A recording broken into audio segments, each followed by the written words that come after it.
از روزهای اول صاحب استقلالی دولت عزیز ما حزب نهضت اسلام به حیات سیاسی تاجیکستان قدم نهاده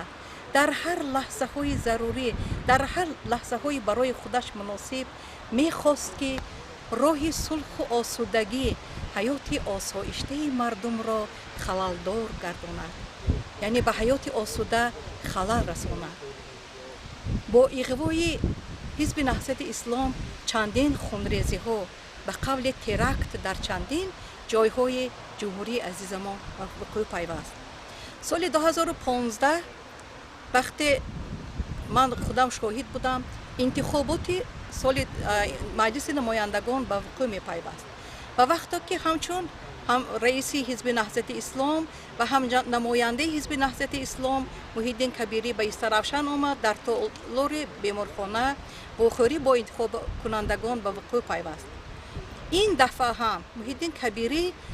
امید داشت که او را مردم پیشواز میگیرند و یا به سخنهای وی گوش میدهند. نه، مردم تاجیکستان دیگر آن مردم ساده نبود و وقتی که محیدین کبیری به تالار درآمد او را با نداهای خیلی گوناگون خلق و با زیر نداهای خیلی گوناگون و به تالار درآمد و وقتی که زنها برآمد کردند در آنجا جوانان برآمد کردند من شاهد آن شدم که زنها از وی میگفتند که فرزندان من کجا شدند، فرزند من کجا شدند که قربانی همین جنگ و خونریزی های دوران جنگ های برادرکشی گشتند، یا اینکه با فریب و نیرنگ و خیانت آنها بیرون از جمهوری به سوریه و به دیگر دولت ها فرزندان آنها فرار کرده بودند و وقتی که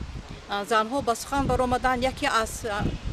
در جستجوی فرزند دیگری در جستجوی برادر از او طلب کردند، محیدین کبیری دیگر طاقت کرد نتوانست و از تالار فرار کرد و چندین نفر در همانجا نشستگان دست برداشته میگفتند که برآمد کردن میخواهیم، برآمد کردن میخواهیم، ولی الکی او از